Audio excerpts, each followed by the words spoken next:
Good evening. I am Dr. Ravi Kumar, consulting physician and diabetologist working at Blossom Hospital and Jayashree Hospital. Today's topic will be regarding cough in pregnancy. We all know cough is a very common symptom. ಯಾಕಂದ್ರೆ ಎಲ್ಲರಿಗೂ ಕೆಮ್ಮು ಬಂದೇ ಬರುತ್ತೆ. ಚಿಕ್ಕವರಿಂದ ದೊಡ್ಡವರಿಗೆ ಕೆಮ್ಮು ಸದಾ ಕಾಡ್ತಾ ಇರುತ್ತೆ. ಇವತ್ತಿನ ದಿನ ನಾವು ಪ್ರೆಗ್ನೆನ್ಸಿಯಲ್ಲಿ ಕಾಫು ಯಾವ ರೀತಿ ತೊಂದರೆ ಕೊಡುತ್ತದೆ ಅನ್ನೋದ್ರ ಬಗ್ಗೆ ವಿಷಯಗಳನ್ನು ತಿಳ್ಕೊಳ್ಳೋಣ. ಈ ಕೆಮ್ಮು ಬರಲು ಕಾರಣಗಳೇನು? ಕೆಮ್ಮು ಕೆಲವು ಸಲ ಬೇಗನೆ ಕಮ್ಮಿ ಆಗ್ಬಿಡ್ಬೋದು. ಅಲರ್ಜಿ ಆ ಥರ ಆದವಾಗ, ಈಗ ಕಾಮನ್ ಕೋಲ್ಡ್ ಫ್ಲೂ ಅಂತ ಹೇಳ್ತೀವಲ್ಲ, ಅದರಿಂದ ತುಂಬಾ ಸರ್ವೇ ಸಾಮಾನ್ಯವಾಗಿ ಕೆಮ್ಮು ಬರ್ತಾ ಇರುತ್ತೆ. ಕೆಲವು ಸಲ ಬೇರೆ ಕಾರಣಗಳು ಏನೇನಂದ್ರೆ, ಈಗ ಸೈನಸೈಟಿಸ್ ಆಗುವುದು, ಗಂಟ್ಲು ಇನ್ಫೆಕ್ಷನ್ ಅಂದ್ರೆ ಟಾನ್ಸಿಲೈಟಿಸ್, ಇಲ್ಲ ಬ್ರಾಂಕೈಟಿಸ್ ಅಥವಾ ನ್ಯೂಮೋನಿಯಾ, ಈ ತರ ಕಂಡೀಷನ್ಗಳಲ್ಲಿ ತುಂಬಾನೇ ಕೆಮ್ಮು ಕಫ ಎಲ್ಲ ಪೇಷಂಟ್ಗೆ ತುಂಬಾನೇ ತೊಂದರೆ ಕೊಡ್ತಾ ಇರೋದು. ಈಗ ಮಿಕ್ಕಿದ ಕಾರಣಗಳೆಲ್ಲ ಅಷ್ಟು ತೊಂದರೆ ಇರೋದಿಲ್ಲ, ಆದ್ರೆ ಬ್ರಾಂಕೈಟಿಸ್ ಹಾಗೆ ನ್ಯೂಮೋನಿಯಾ ಈ ತರ ಆದ್ರೆ ತುಂಬಾನೇ ತೊಂದರೆ ಆಗುತ್ತೆ. ಬೇರೆ ಕಾರಣಗಳು ಸಹ ಕಾರಣ.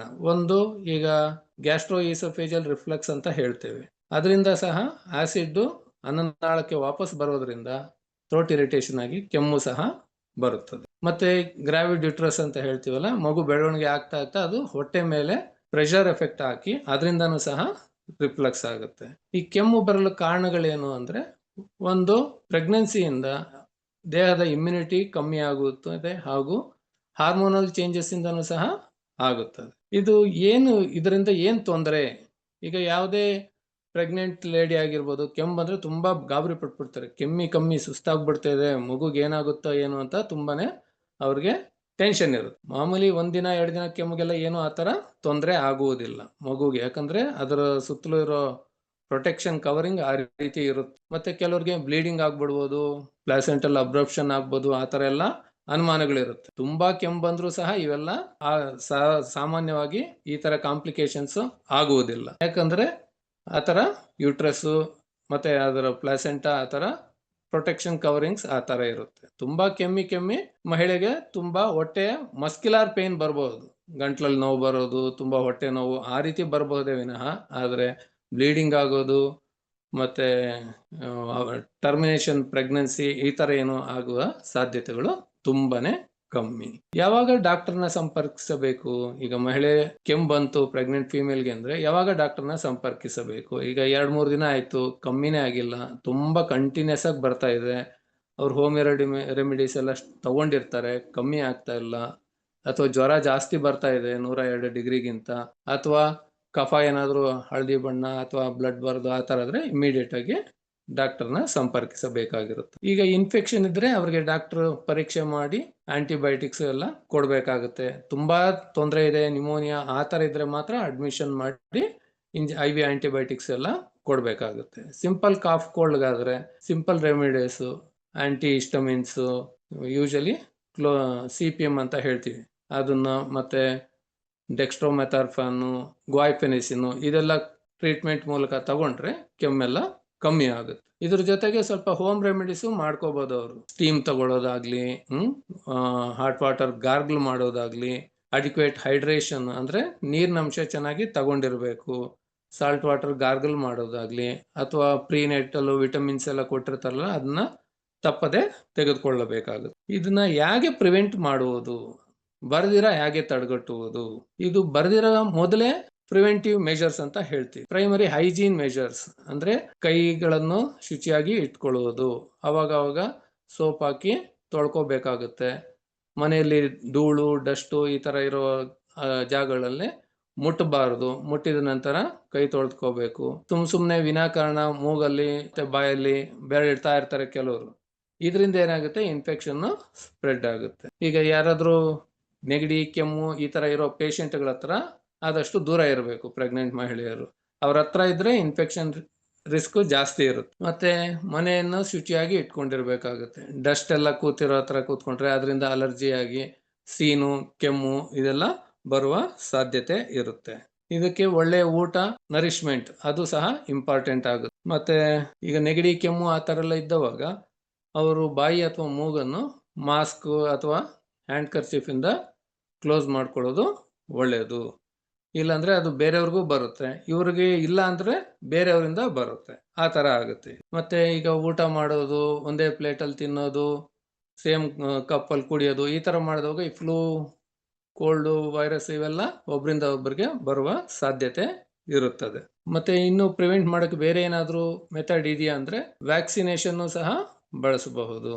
ಫ್ಲೂ ವ್ಯಾಕ್ಸಿನ್ನು ಪ್ರೆಗ್ನೆನ್ಸಿ ಟೈಮಲ್ಲಿ ಕೊಡುವುದರಿಂದ ಅವರಿಗೆ ಮತ್ತು ಅವರಿಗೆ ಹುಟ್ಟುವ ಮಗುವಿಗೂ ಸಹ ಫ್ಲೂ ಇಂದ ಸಂರಕ್ಷಣೆ ದೊರಕುತ್ತದೆ. ಮತ್ತೆ ಕೊಟ್ಟಿರುವ ಮಾತ್ರೆಗಳನ್ನು ಸಹ ಅವರು ಕರೆಕ್ಟಾಗಿ ಬಳಸಬೇಕಾಗುತ್ತೆ. Vitamins, iron, calcium, vitamin D ಎಲ್ಲ ಕೊಟ್ಟಿರ್ತಾರೆ, ಅದನ್ನೆಲ್ಲ ತಪ್ಪದೆ ಬಳಸಬೇಕಾಗುತ್ತೆ. ಮತ್ತೆ ಮನೆ ಮದ್ದಾಗಿ ಈಗ ಕೆಲವರಿಗೆ ಮೊದಲಿಂದ ಗೊತ್ತು ಅರಿಶಿಣ ಬಳಸುವುದು, ನೀರು, ಬಿಸಿ ನೀರು ಅಥವಾ ಹಾಲಿಗೆ ಅರಿಶಿಣ ಹಾಕಿ ಬಳಸುವುದು ಸಹ ಒಳ್ಳೆಯದು. ಕೆಮ್ಮು ಯಾವಾಗಲೂ ಪ್ರೆಗ್ನೆನ್ಸಿ ಟೈಮಲ್ಲಿ ತೊಂದರೆನೇ ಆಗೋದಿಲ್ಲ. ಮಾಮೂಲಿ ಕೆಮ್ಮು 2-3 ದಿನ ಇದ್ದು ಖಂಡಿತ ಕಮ್ಮಿ ಆಗುತ್ತೆ. ಯಾವಾಗಲೂ ಮಹಿಳೆಯರು ಗಾಬರಿ ಪಡುವ ಅವಶ್ಯಕತೆ ಇರುವುದಿಲ್ಲ. ಕಮ್ಮಿನೇ ಆಗ್ತಾ ಇಲ್ಲ, ತುಂಬ ಜ್ವರ, ಕಫ, ಉಸಿರಾಟಕ್ಕೆ ತೊಂದರೆ ಆ ಥರ ಆದರೆ ಅವರು ಅದನ್ನು ನೆಗ್ಲೆಕ್ಟು ಮಾಡಬಾರ್ದು. ಕೂಡಲೇ ಅವರು ವೈದ್ಯರನ್ನು ಸಂಪರ್ಕಿಸುವುದು ಒಳ್ಳೆಯದು. ಈಗ ಕೆಮ್ಮು ಮತ್ತು ಕಫ ಜೊತೆಗೆ ಉಸಿರಾಟಕ್ಕೆ ತೊಂದರೆನೂ ಬರ್ತವೆ. ಯಾಕಂದರೆ ಈಗ ವೆದರ್ ತುಂಬ ಕೋಲ್ಡ್ ಇರೋದ್ರಿಂದ ಬ್ರಾಂಕೈಟಿಸ್ ಕೇಸಸ್ಸು ತುಂಬ ಜಾಸ್ತಿನೇ ಇದ್ದಾವೆ. ಈಗ ಮೊದಲಿಂದ ಅವ್ರಿಗೆ ಆಸ್ತಮಾ ಎಲ್ಲ ಇದೆ ಅಂದರೆ ಅಂಥ ಪೇಷಂಟ್ಸ್ಗೆ ಈ ತೊಂದರೆ ತುಂಬಾ ಸರ್ವೇ ಸಾಮಾನ್ಯ. ಅವರಿಗೆ ಕೆಮ್ಮು, ಕಫ, ಉಸಿರಾಟಕ್ಕೆ ಅವರು ವೀಸಿಂಗ್ ಅಂತ ಹೇಳ್ತೀವಲ್ಲ, ಆ ರೀತಿ ಬರ್ತಾರೆ. ಅಂಥವ್ರಿಗೆ ನಾವು ಅವಾಗ ಬ್ರಾಂಕೋಟೈಲೇಟರ್ಸ್, ನೆಬುಲೈಸೇಷನ್ ಎಲ್ಲ ಕೊಟ್ಟು ಟ್ರೀಟ್ಮೆಂಟು ಕೊಡಬೇಕಾಗುತ್ತದೆ. ತುಂಬ ಸಿವಿಯರ್ ಕೇಸಸಲ್ಲಿ ಅವ್ರನ್ನ ಅಡ್ಮಿಟ್ ಮಾಡಿ ಅವ್ರಿಗೆ ನೆಬುಲೈಸೇಷನ್ನು, ಆ್ಯಂಟಿಬಯೋಟಿಕ್ಸು, ಇಂಜೆಕ್ಷನ್ಸು ಎಲ್ಲ ಕೊಟ್ಟು ಟ್ರೀಟ್ಮೆಂಟು ಮಾಡಬೇಕಾಗುತ್ತೆ. ಇದೇ ರೀತಿ ಹೋದ ತಿಂಗಳು ಒಬ್ಬರು ಮಹಿಳೆ ಕೆಮ್ಮು ವಾರದಿಂದ ಇದೆ, ಅವರು ಮನೆಯಲ್ಲಿ ಅವರೇ ಮದ್ದು, ಅದೇ ನಾನು ಇದು ತೊಗೊಂಡಿದ್ದೆ, ಕಷಾಯ ತೊಗೊಂಡಿದ್ದೆ, ಅದರಿಂದನೇ ಕಮ್ಮಿ ಆಗ್ತಾ ಇತ್ತು, ಹಾಗೇ ಇತ್ತು, ಆಮೇಲೆ ಕಮ್ಮಿ ಆಗಿಲ್ಲ ಅಂತ 1 ವಾರ ಆದಮೇಲೆ ಬಂದಿದ್ದಾರೆ. ಅವಾಗ ಅವ್ರಿಗೆ ಜ್ವರ ಎಲ್ಲ ಶುರುವಾಗಿತ್ತು. ಪರೀಕ್ಷೆ ಮಾಡಿ ನೋಡಿದರೆ ಅವ್ರಿಗೆ ಜ್ವರ ಎಲ್ಲ ಇತ್ತು, ಮತ್ತೆ ಗಂಟ್ಲ ಇನ್ಫೆಕ್ಷನ್ ಇತ್ತು. ಈ ಇನ್ಫೆಕ್ಷನ್ಗೆ ಟ್ರೀಟ್ಮೆಂಟ್ ಕೊಟ್ಟಿಲ್ಲ ಅಂದರೆ ಬರೀ ಕಷಾಯದಲ್ಲೆಲ್ಲ ಏನಾಗುತ್ತೆ, ಬರೀ ಕೆಮ್ಮು ಮಾತ್ರ ಸ್ವಲ್ಪ ಕಮ್ಮಿ ಆಗುತ್ತೆ, ಇನ್ಫೆಕ್ಷನ್ನು ವಾಸಿ ಆಗುವುದಿಲ್ಲ. ಇನ್ಫೆಕ್ಷನ್ ಸರಿಯಾಗಿ ನಾವು ಟ್ರೀಟ್ಮೆಂಟ್ ಕೊಟ್ಟಿಲ್ಲ ಅಂದರೆ ಆವಾಗ ಮಗುಗೆ ತೊಂದರೆ ಆಗುತ್ತೆ, ಬರೀ ಕೆಮ್ಮಿಂದ ತೊಂದರೆ ಆಗೋದಿಲ್ಲ. ಈಗ ಇನ್ಫೆಕ್ಷನ್, ನ್ಯೂಮೋನಿಯಾ ಇತ್ತು, ಆವಾಗ ತೊಂದರೆ ಆಗುತ್ತೆ. ಈಗ ಬೇರೆ ಮಹಿಳೆಯರಲ್ಲಿ ಇಮಿಡಿಯೇಟಾಗಿ ಎಕ್ಸ್ರೇ ಆದರೂ ಮಾಡಬಹುದು, ಆದರೆ ಪ್ರೆಗ್ನೆನ್ಸಿ ಇರುವಾಗ ನಾವು ಬಂದ ತಕ್ಷಣ ಎಕ್ಸ್ರೇ ಸಹ ಮಾಡಬಾರದು, ಯಾಕಂದರೆ ಅದು ಕಾಂಟ್ರಾ ಇಂಡಿಕೇಟೆಡ್ ಇರುತ್ತೆ. ಈಗ ತುಂಬ ಉಸಿರಾಟ ತೊಂದರೆ ಮಾಡಲೇಬೇಕು ಅಂದವಾಗ ಅಂಥ ಸಮಯದಲ್ಲಿ ಲೆಡ್ ಶೀಟ್ ಬಳಸಿ ಎಕ್ಸ್ರೇನೂ ಸಹ ಮಾಡಬೇಕಾಗುತ್ತೆ. ಈ ಥರ ಕೆಲವು ಸಲ ಏನಾಗುತ್ತೆ, ಎಲ್ಲದಕ್ಕೂ ಕಷಾಯನೇ ಟ್ರೀಟ್ಮೆಂಟ್ ಅಂತಲೂ ನೆಗ್ಲೆಕ್ಟ್ ಮಾಡೋದು ನೋಡಿದ್ವಿ. ಆಮೇಲೆ ಆಕೆಗೆ ನೋಡಿದ್ರೆ ಟಾನ್ಸಿಲೈಟಿಸ್ ಇತ್ತು, ಅಂದರೆ ಗಂಟ್ಲು ಇನ್ಫೆಕ್ಷನ್ನು.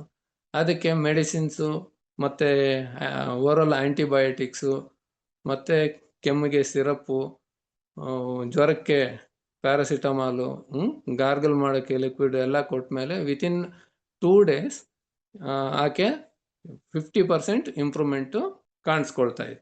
ಆದ್ದರಿಂದ ಬೆಟರ್, ಯಾಕಂದರೆ ಪ್ರೆಗ್ನೆನ್ಸಿ ಇರೋವಾಗ ಎಲ್ಲ ಮನೆ ಮದ್ದೇ ಆಗುತ್ತೆ ಅನ್ನೋದನ್ನ ಅವಾಯ್ಡ್ ಮಾಡಬೇಕು. ಓವರ್ ದ ಕೌಂಟರ್ ಹೋಗಿ ಮೆಡಿಕಲ್ ಸ್ಟೋರ್ಗಳಲ್ಲಿ ಮೆಡಿಸಿನ್ ತೊಗೊಳೋದನ್ನ ಅವಾಯ್ಡ್ ಮಾಡಿದ್ರೆ ತುಂಬಾ ಒಳ್ಳೆಯದು. ಯಾಕಂದರೆ ನಾವು ಎಲ್ಲ ಮೆಡಿಸಿನ್ನು ಕೊಡೋದಿಲ್ಲ, ಯಾಕಂದರೆ ಫಸ್ಟ್ 12 ವೀಕ್ಸಲ್ಲಿ ಆದಷ್ಟು ಮೆಡಿಸಿನ್ಸು ಕೆಲವನ್ನ ಅವಾಯ್ಡ್ ಮಾಡ್ತೀವಿ, ಕೆಲವು ಕೊಡಬಹುದು. ಅಂಥದನ್ನ ನೋಡಿ ವೈದ್ಯರು ಸಜೆಸ್ಟ್ ಮಾಡಿದ ನಂತರ ಅದನ್ನು ತಗೊಂಡ್ರೆ ಅದು ತುಂಬ ಒಳ್ಳೆಯದು.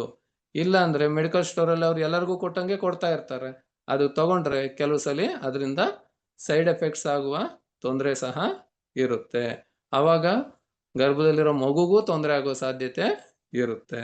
ಅದಕ್ಕೆ ಮೊದಲು ಈಗ ಪ್ರೆಗ್ನೆನ್ಸಿ ಇದ್ದರೆ ಹೆದರ್ಕೊಳ್ಳಬಾರದು, ಹಂಗಂತ ಅಜಾಗರೂಕತರಾಗಿ ಇರಬಾರದು. ಯಾಕಂದರೆ 1 ದಿನ 2 ದಿನಕ್ಕೆ ಏನೂ ತೊಂದರೆನೂ ಆಗೋದಿಲ್ಲ, ಗಾಬರಿ ಪಡುವ ಅವಶ್ಯಕತೆ ಇಲ್ಲ. ಯಾಕಂದರೆ ಈಗ ನಾವು ನೋಡ್ತಾ ಇರ್ತೀವಿ, ಯಾವಾಗಿಂದ ಕೆಮ್ಮು ಅಂದರೆ 2 ಗಂಟೆಯಿಂದ, ಯಾವಾಗ ಬಂದಿರ್ತಾರೆ ಹಾಸ್ಪಿಟ್ಲಿಗೆ, 4 ಗಂಟೆಗೆ ಹಾಸ್ಪಿಟ್ಲಿಗೆ ಬಂದುಬಿಟ್ಟಿರ್ತಾರೆ, 1 ಅವರು ವೆಯ್ಟ್ ಮಾಡಲ್ಲ ಈಗ ಪೇಷಂಟ್ಸು. ಆ ರೀತಿಯೂ ತೊಂದರೆನೇ, ಅರ್ಥ ಆಯ್ತಾ?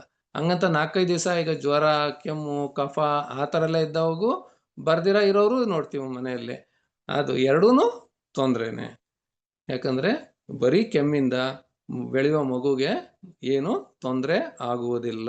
ಯಾಕಂದರೆ ನೇಚರ್ ಅದ ರೀತಿ ಸೃಷ್ಟಿ ಮಾಡಿರುತ್ತೆ, ಅದ್ರ ಸುತ್ತಲೂ ಇರುವ ಕವರಿಂಗ್ಸಿಂದ ಮಗುಗೆ ಯಾವುದೇ ರೀತಿಯ ಹಾನಿ ಆಗುವುದಿಲ್ಲ.